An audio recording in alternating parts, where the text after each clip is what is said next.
said, man, they offered me $600,000. He said, I'm not going to tell you that, Denzel. He says, but I can tell you this. The first 2 or 3 or 4. Demand they offered me $600,000. He said, I'm not going to tell you that, Denzel, he says. But I can tell you this, the first 2 or 3 or 4 films you do in this business will dictate how you perceive music applause. Wow, that is happening.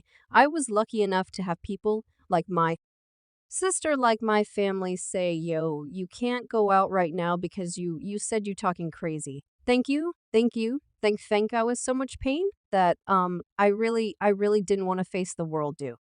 Just aspire to make a living, aspire to make a difference to any newbie in the entertainment world trying to make a name for themselves. One of the best things that could happen to them is having their name on an Academy Awards, but now it appears the greats of the industry are saying that could be their worst nightmare. Well, not the award part exactly, it's more about the things they might be required to do in the process of getting that plaque now. These aren't just empty warnings from bitter people.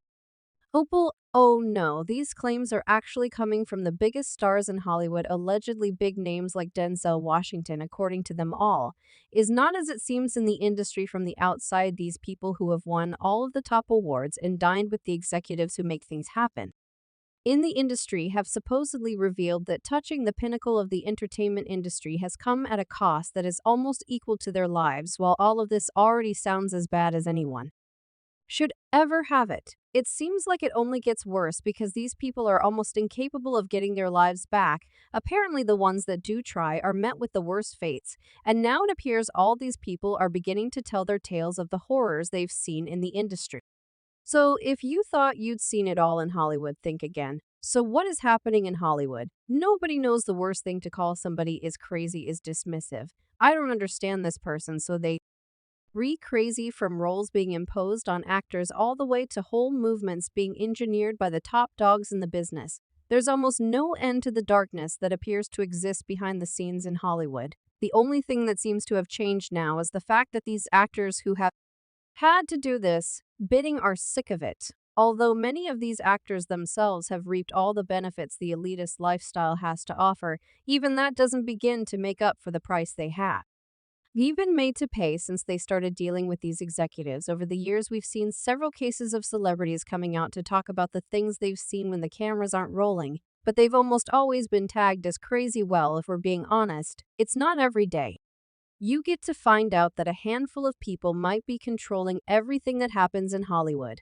But that's starting to look exactly like the case this time. It's not just one celebrity who's telling the story of how they may have walked into their own doom by kissing the rings of the people up high in the food chain. It's a whole horde of them, and it starts with Denzel Washington, credited on some of the biggest movies of all time, as well as having a shelf full of awards to solidify his acting prowess. If there's anyone who's seen it all and knows exactly what's happening in Hollywood, it's Denzel Washington. Washington's first move wasn't to expose the big names directly. Oh no, the actor star Ted out by firing shots at his fellows in the industry for what he described as their delusional arrogance. You know, peoples hold the difficulty of making a movie and like send your son to Iraq. That's difficult. It's just a movie. It's like relax. The actor, famous for being brave and smart openly, talked about the decreasing viewership of major Hollywood award shows. He said that the shows focus too much on pushing their political opinions onto viewers.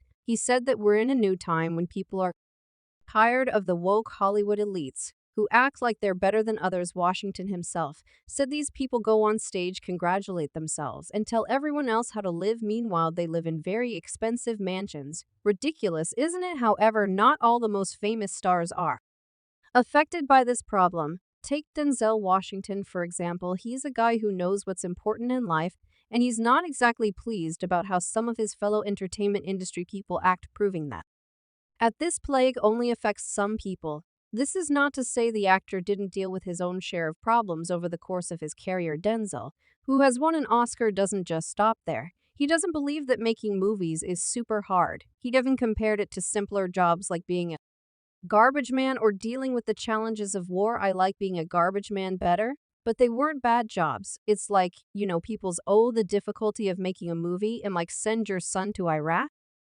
That's difficult, just like how Denzel made it his business to call out his peers and their delusions.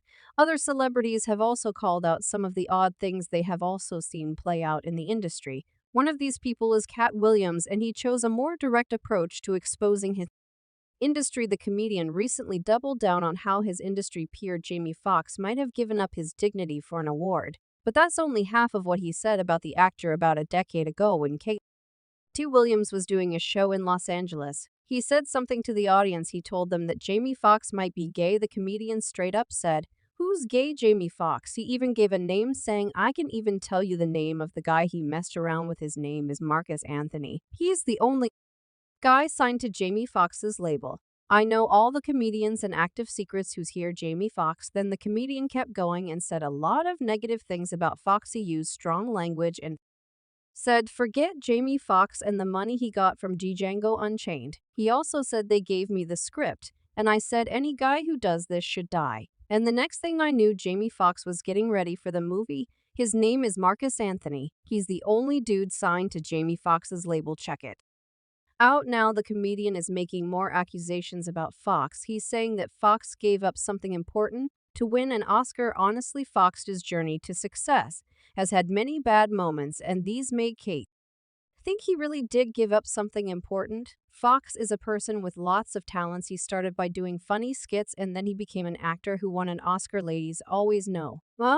Girl, I don't talk to her. They always know that. But see, I am just want to, apologize. However, it seems the situation might have been a little deeper than Howell painted it out to be. According to reports, Foxx didn't initially take his Oscar nomination seriously, because just as you'd expect of a rookie in the industry, he believed there was no way he'd win it over the greats he was nominated with. But it turns out the decision makers of the industry had it all planned out since the beginning. What happened is that I didn't have a clique, I didn't have a crew in LA, and everyone had a clique. The Wayans had a cruise, like 90 of them, when I was up for the Oscar. I didn't really think it was a big deal, Foxx explained. I thought there's no way I'm going to win that thing. I saw Oscar time as a reason to have fun. I was like, oh, I'm nominated, let's celebrate with champagne and party. I remember having those photo-taking people following me for the first time. I went a bit crazy at the Golden Globes. I had some champagne, and I acted pretty silly on the red carpet. Looking back, I realized I wasn't respectful to the whole thing. Foxx talked about going to the show with a friend and being nominated for many awards that year. On the red carpet, he and his friend were shouting about how many awards they were up for that night in a way that seemed immature. He said his publicist called him and scolded him for his behavior, saying, "What are you doing? Can you see how embarrassing this is? You have a chance, but you need to act a certain way." It turns out that it might have just been a way for these elites to prepare him for what was to come, as Foxx seemed to have reached a major crossroads in his career, where he was seemingly going to get inducted into the upper ranks, and then I get a call, and on the other end of the phone says, "Hi, Jamie Foxx, who's this?" This is the first person to intervene and seemingly get Foxx on track for what the elites expected was one celebrated media mogul. The television personality called Foxx and told him personally that he was blowing it. "She told me you really have a great chance to do something that is wonderful, and the character you played touched so many people, but not if you act like this," Foxx said. "Okay, you wanna meet who you supposed to meet here?" I say, "Yeah, he's right." But there, it was Sidney Poitier, the big boss in media, seemingly had a plan. She asked Foxx to come to a party at Quincy Jones's house. Foxx